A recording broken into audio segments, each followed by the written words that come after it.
All right, welcome back, folks. We're going to be covering Learning Target 7.2 Part B, right? So we are once again looking at methods of the civil rights movement, how those methods caused it to be successful, and societal and political gains, plus limitations.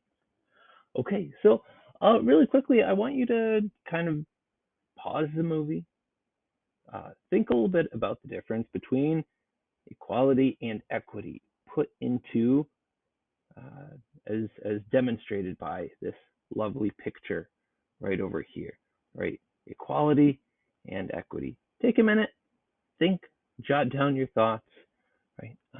What does the resource allocation look like, and how is it different for different folks? Okay, so civil rights. There are a few different uh, and yesterday, or rather, in the previous slides, we talked more about Martin Luther King Jr., and now we're going to talk more about a guy, a native Nebraskan, I might add, Malcolm X.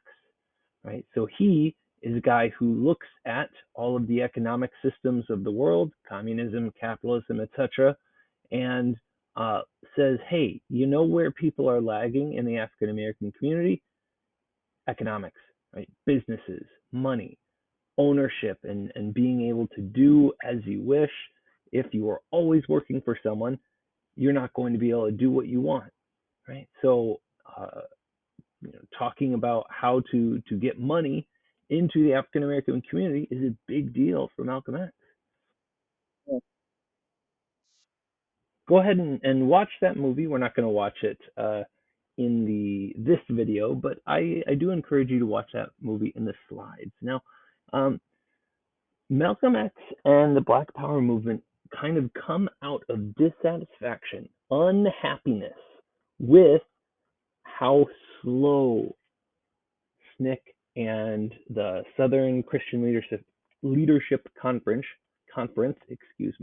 SCLC and SNCC are are are are moving. They want um, more change, and they want it yesterday.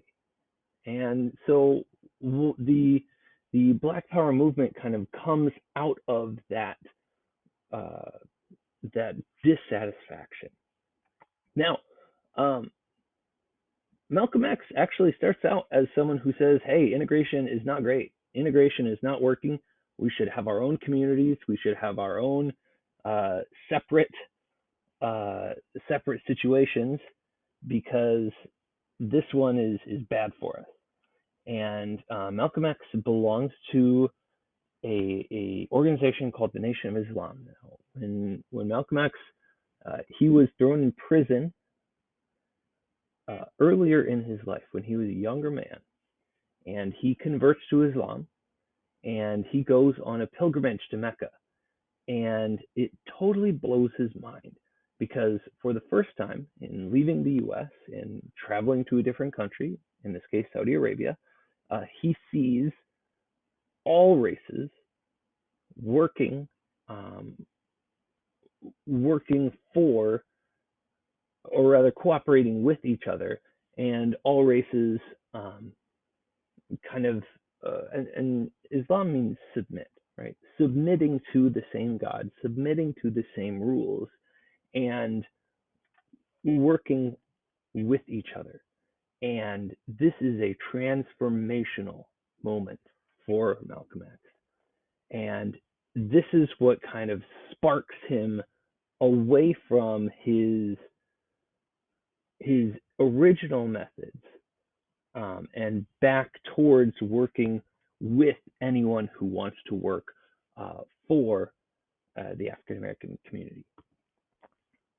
Now, once again, this is another great video. I do want you to watch this.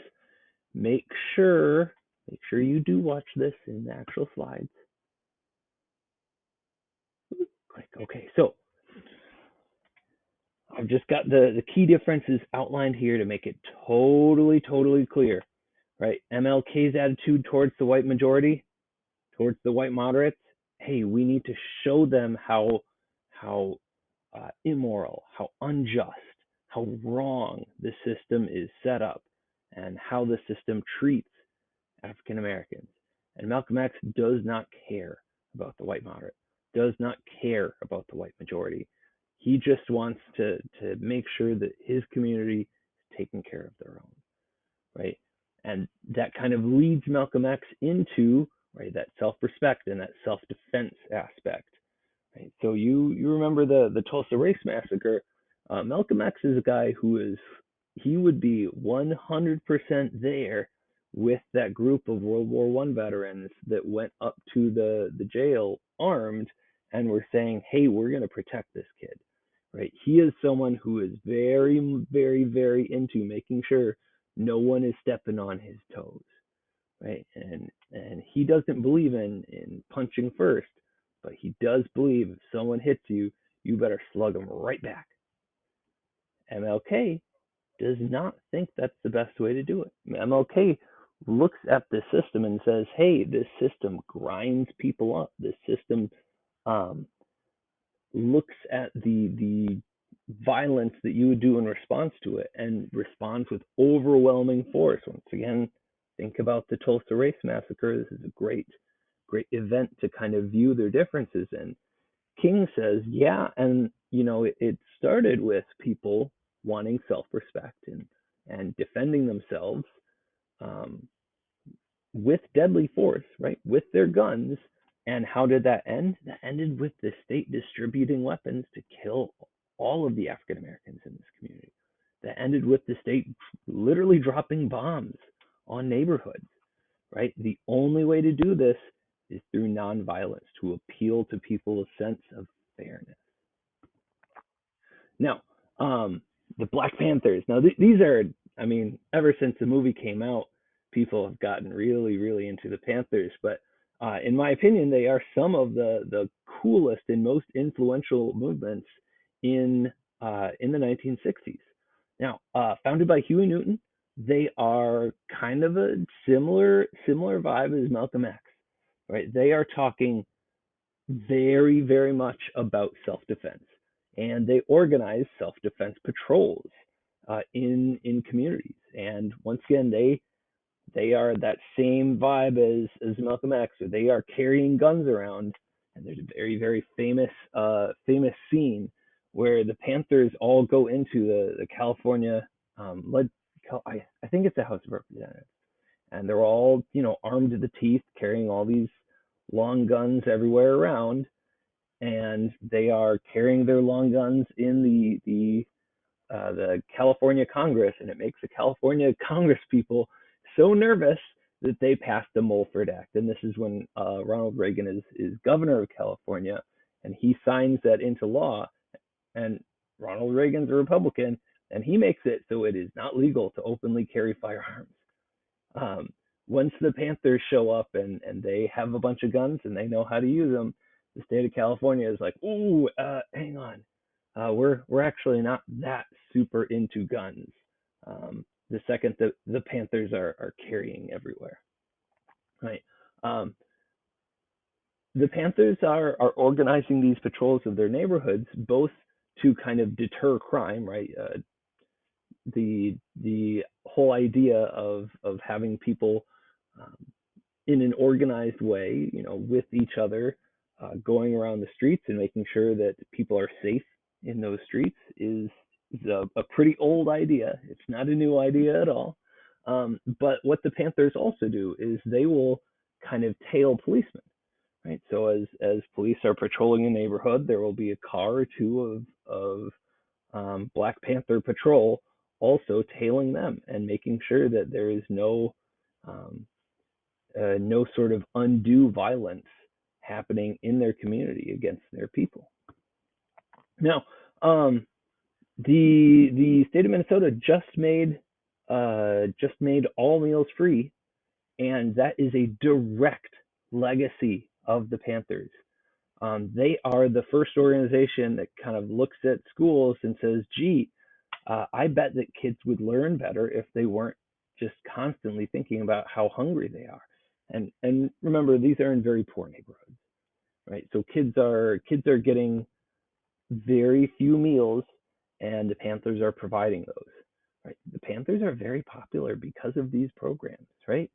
They're giving breakfast to kids before school. That's never something that school had done before that, and it's so popular that schools start doing it. Right? They are bringing in doctors to care for people's health. Right? They're bringing dentists in to fill cavities and make sure that people know how to take care of their teeth, that kind of stuff. Education programs, classes on politics, classes on economics. Now, I don't probably need to tell you this too bluntly at this point in U.S. history number B, but where the money is in a community, that's where the power is going to be too, right? So kind of teaching people to see the world in a different way through economics, through money, through businesses is something that uh, feeds back into that self-respect, right?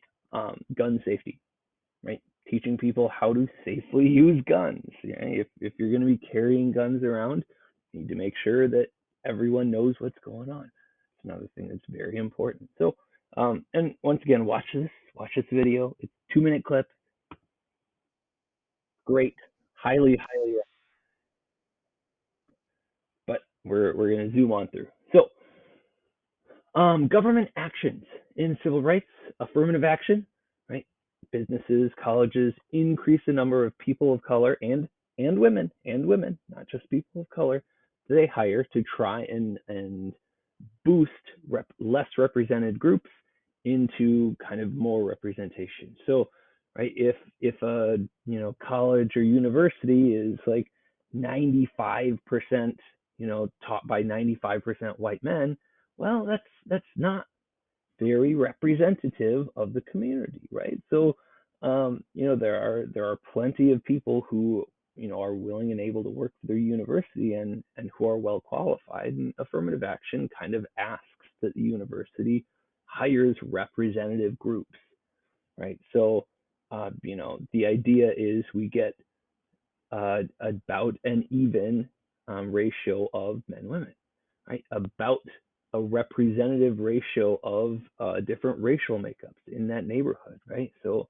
if it is, a college that's taught by 95% white men, well, I mean, and as a white dude, I can say this pretty confidently, uh, white men are not 95% of even Anoka, Minnesota, right? So trying to make sure that the institutions are representing who they are surrounded by is the general idea of affirmative action, right? And buses.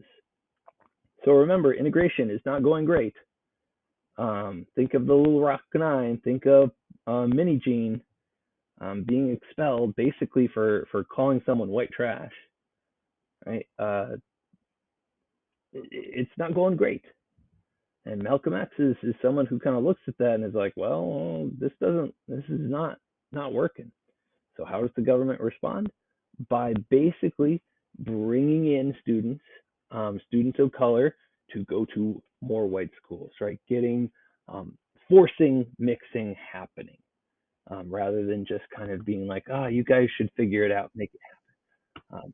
Once again, watch the video. It's in there for a reason. Title IX prohibits sex discrimination in education, right? So basically, once again, this is kind of trying to uh,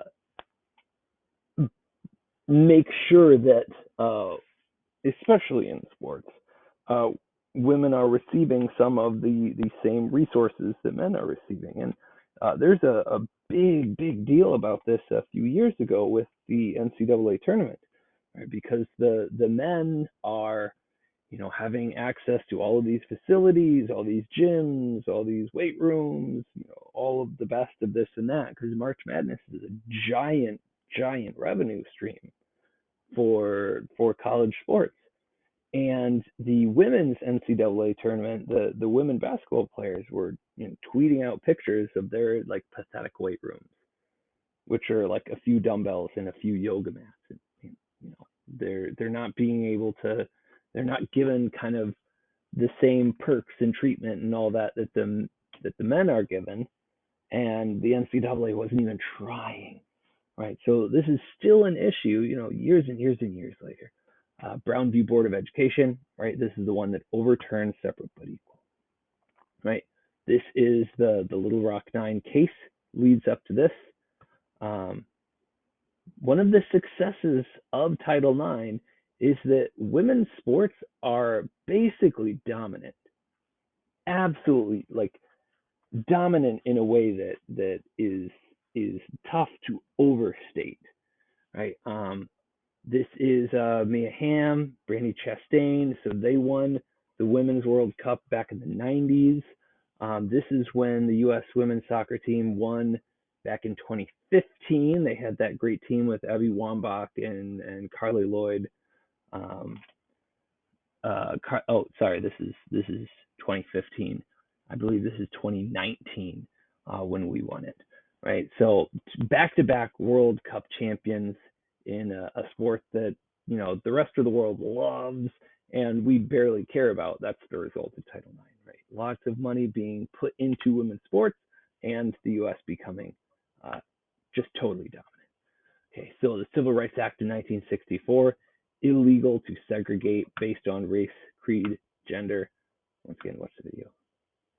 Okay, now that is all for today. Please make sure that you are able to